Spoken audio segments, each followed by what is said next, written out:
This car is either gonna be a huge mistake or a huge success, but that's up to me to determine.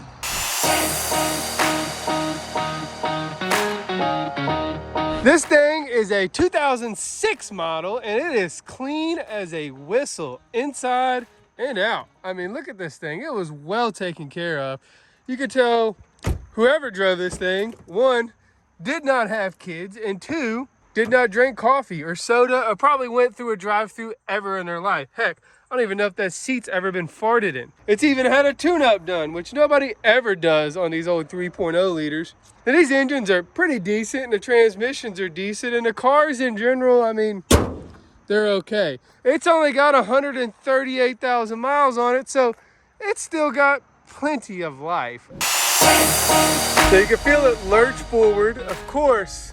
Here we go. We're gonna pull out in the road, and when we pull out, we're driving along, and you should feel a shift right here, but nothing happens. The RPMs continue to climb as we're going down the road, and it doesn't shift almost until like 4,000 RPM, and then it'll shift. And some people might say, oh, well, that's a late 1-2 shift, but that's incorrect. What's actually going on is that is a 1 to 3 shift. So it's shifting first to third gear.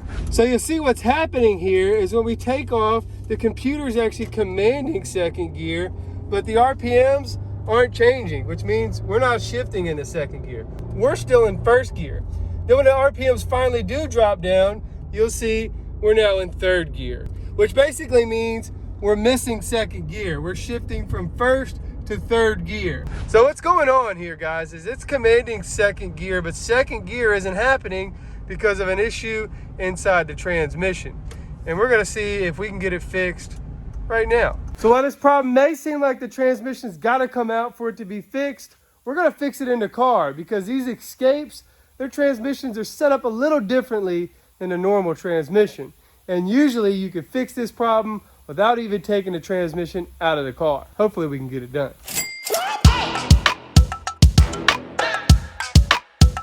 So this is the clutch application chart, and this will tell you what clutches come on for what gears in the CD4E. It'll also show you where they're located inside the transmission. This illustration is the torque converter right here. This is the bell housing. This is the engine. This is the rear side or this side of the transmission. Now, when we're in first gear, we just have the forward clutch on and some one-way clutches holding everything in first gear. Now, the only thing that changes from first to second gear is the 2/4 interim overdrive band comes on. So when we shift from first to second, this transmission pushes this servo up into the case and turns the band on, or just tightens the band around the reverse drum, which creates second gear. So this is our band here. This is a brand new one, and this is what I'm hoping to fix this car with. And we're thinking that this anchor right here has broken off of the band, so where the servo's shooting up to tighten it up around the reverse drum, it's just missing the band. It's not turning anything on. Either that or this band is so burnt up that when it tightens up around the reverse drum, nothing happens. So this transmission's built completely backwards from original transmissions. Most transmissions have their pump at the front of the transmission where it meets the engine and torque converter. But the CD4E is built with the pump in the rear of the transmission. And there's actually a shaft that travels from the back of the converter all the way to the pump. It's that bottom shaft right there. That is the pump shaft, and that's what drives the pump. That'll break sometimes too and leave these things where they won't move at all. And all you gotta do is remove the rear pump and fix the shaft. But our hope is we're gonna remove the rear pump and replace this band, put it all back together, then we'll drive down the road and hopefully have second gear again. All right, to begin this procedure here, we're gonna start by taking the upper mount loose, that bolt right there. So we're gonna take that bolt loose, then the upper mount will be loose. I have a floor jack underneath of it so I can lower the whole powertrain system out. Then we'll take that tire off, and then we should be able to pull the pump right out. So I got the bolt loose, and I got a jack here to support the powertrain, but as I let the jack down here, you should see the powertrain drop down a little bit.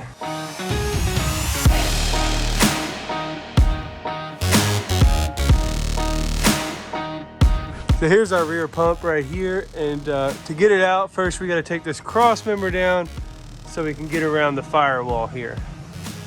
And some people say you got to take the axle out, but I don't see where we got to.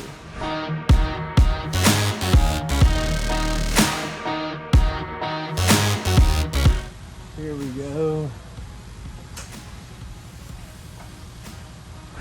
That's why they take the axle loose, huh? That's why they take the axle loose, huh? Well, let's see if we can get the axle out. Hey, it's, you know, it's a process. I'm trying to do stuff the easy way.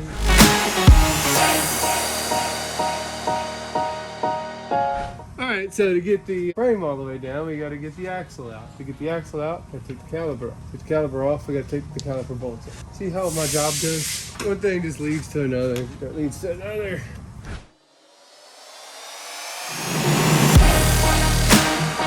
So here we go. We got the axle out, subframe down, transmission should be able to be lowered enough to get it out, which looks like we're barely clearing it there. There's the fluid condition. Not the best. We're gonna change it regardless, so it doesn't really matter. Look at it making a mess, you freaking Ford. Quit making a mess. All right, so it's just nuts and bolts, right? Just gotta take these bolts out.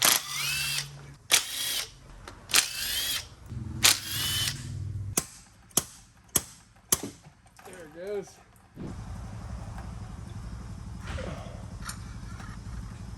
All right, there's our pump. Aha, there it is, look. We caught it. Broken band. That's it. That's the whole problem there. The whole kit and caboodle problem. So really all we gotta do is slide. You can see up in there. All we gotta do is slide this band out right here. We also have the broken piece right there.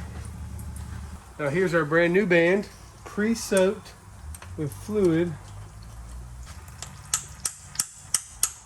So this is the pump shaft I was telling you about, and it goes literally all the way back in the converter right there. All we gotta do is put the pump back in now. But before we put the pump back in, we're gonna change the O-ring on the outside of it. I was gonna change the gasket, but I don't really see a reason to do that. So I'm gonna leave it alone. So there's our old O-ring. Here's our new one. We're gonna make sure all our sealing rings look nice here. Those are very important. Now it's ready to go back up in the trans.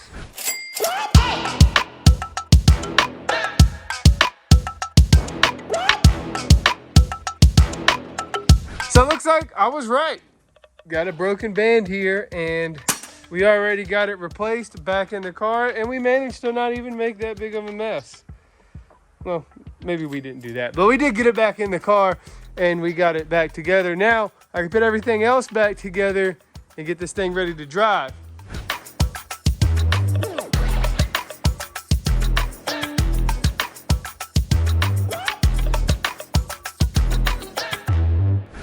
All right, so we're putting the top mount bolt back in. All right, we got it in. Now we need a 15 to tighten her down.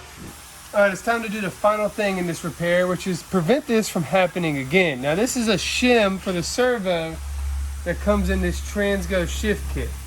So I basically paid $60 for this shim because I'm not going to use the rest of this shift kit in the valve body, because the valve body's staying in the car.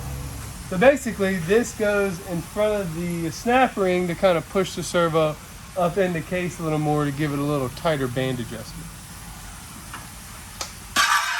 Basically what I'm going to do this, you should probably do this with the pump out, but I'm going to show you how to do it without even taking the pump out.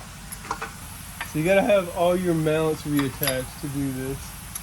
Just because you're going to push this servo up with a dead man if it'll go.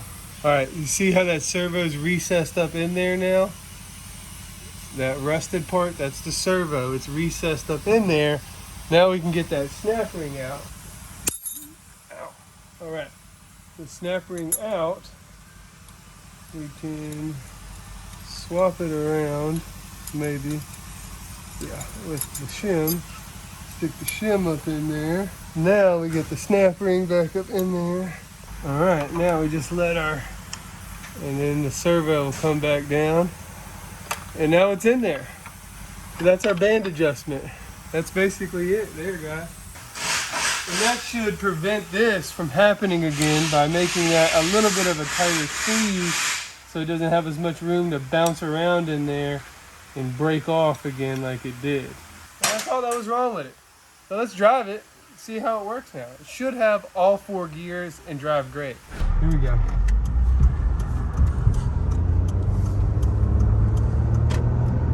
There it is. Shifted beautifully in a second there.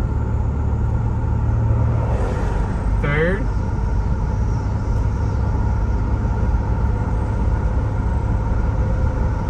And fourth. There we go. We got all 4 speeds now. That's it. We fixed it in the car. That's amazing. It's a Ford, but we got it fixed, and it's got 2nd gear now, baby. It's got all 4 gears, actually. It drives as good as an Escape can drive, or as good as a Ford like this can drive, you know? So now we're gonna release it back out into the wild where hopefully it won't be found on the road dead again. But until the next piece of crap I unfortunately buy and try to fix up, make sure you work hard, make sure you play hard, and most importantly, make sure you stay dirty and subscribe. You can just call me Eddie.